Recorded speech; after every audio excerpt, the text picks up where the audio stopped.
Yo, today I want to talk about the story of me, how I got into YouTube, what positive effects it had on me ever since, and what tip helped me the most. Quick disclaimer, I'm a calisthenics content creator.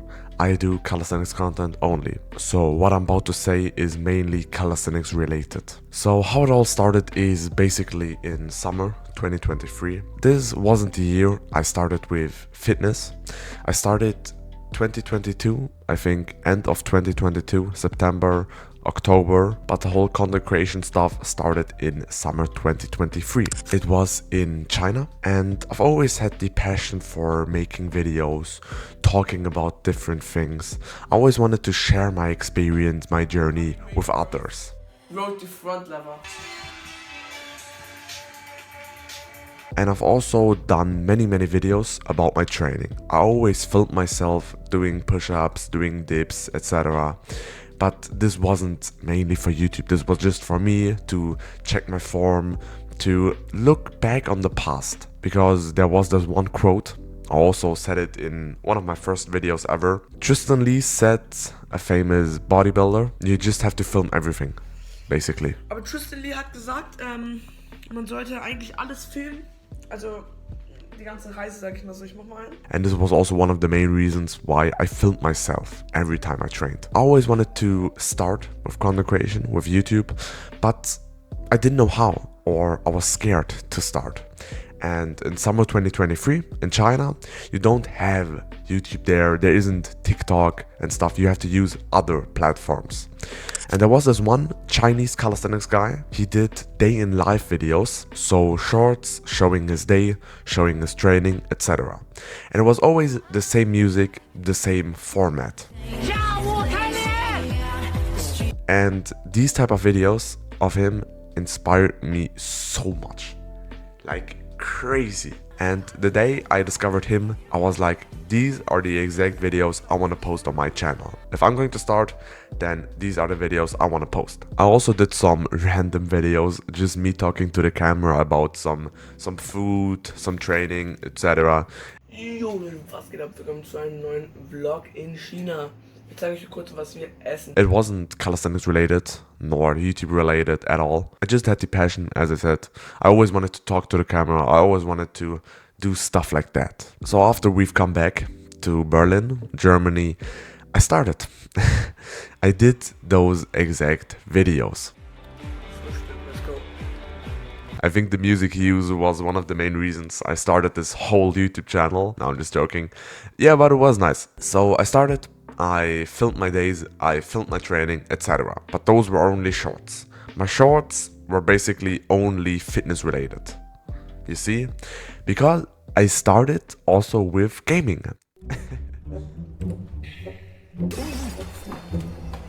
Yo, Ronald McDonald, einfach dinner. I call this beast mode. Hey, wake your ass up, because it's time to go beast mode.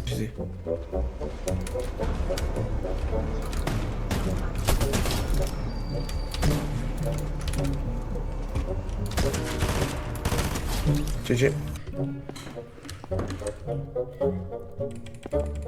The start of my channel was basically fitness plus gaming. I played games, and while I was playing those games, I talked about fitness. This is how my first videos were made. This is what my first videos were about. Then I definitely began to separate fitness from gaming. I still did both regularly, but I wasn't talking about fitness while I was gaming. After a while, I began to record Fortnite videos. I was pretty cracked at Fortnite, guys.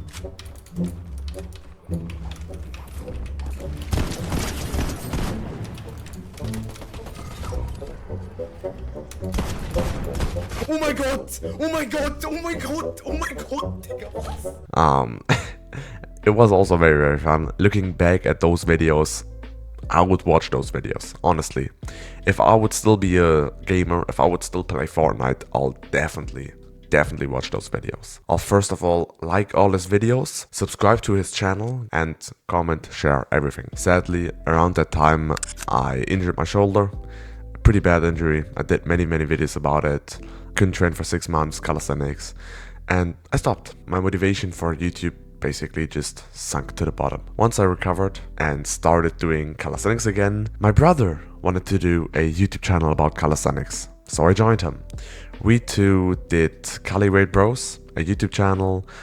He changed the name now because we're not doing it together anymore, but the first 5 months we were spamming videos, we were grinding literally. Then I wanted to come back on my channel, and from that point, exactly 1 year ago, I've been grinding calisthenics content like crazy. And now for the number one tip I can recommend to everybody is connect with others. What I mean by connecting with others is be in a community. For example, calisthenics content, train with others, do stuff together with others, talk about calisthenics content with others. So my first collab I did with another calisthenics athlete was, I think, a while ago, 9 months, and it was a dude called Leonardo. Back then, I still did content on German. I think I switched to English about 8 months ago. I'm not quite sure, but it was very, very nice. So I discovered him on TikTok. I wrote to him, hey, don't you want to do a video together if you have time? And we did. From that moment, I knew I don't want to just make content with others. This is the content I want to do. Then after some time, after I've switched to English, there was this one dude called Zdeněk Látal, pretty famous dude in calisthenics niche, doing some reaction videos. And how it basically went, I'm not quite sure. My brother wrote to him, hey, don't you want to do a video sometime together? I also have a brother called Eliauza. He's doing calisthenics videos and stuff. He's very, very strong. I don't know if that was the thing that started it all, but Zdeněk Látal reacted to one of my videos. It's okay, you can start with skill training, like for example with one pull-up, okay? There is no minimum. Don't tell me that you can start doing back lever with one pull-up. You shouldn't be even thinking about doing skills. I said some not weird things, but it was a controversial topic back then. I was talking about whether you need basics in order to do skills, whether you need this amount of push-ups, this amount of pull-ups to start skills, and he had a different opinion. Totally fine. He did a video, and yeah, this just destroyed me. Zdeněk Látal back then was a big inspiration till now. So I did a video about his reaction, then he did another video about my reaction, about his reaction, about how he reacted on me.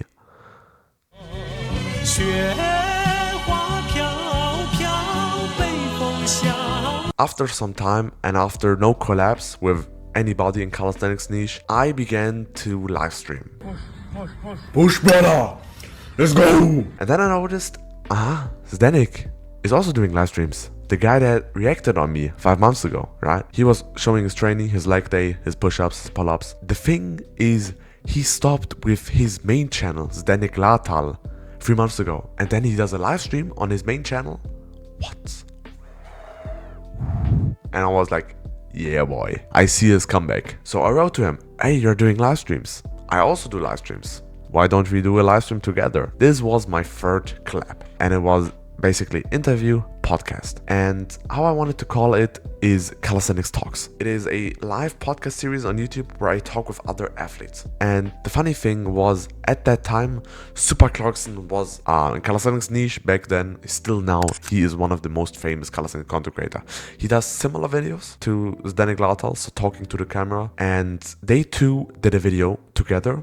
And I asked him in the live stream, hey, what do you think about Super Clarkson? Do you maybe still have contact to Super Clarkson? Because at that time, Super Clarkson was my big idol. Zdeněk Látal, Super Clarkson, those two were my biggest idols. And Super Clarkson commented on the live stream. He wrote me a private message on Instagram because he liked the live stream I did with Zdeněk. And this was my fourth collab.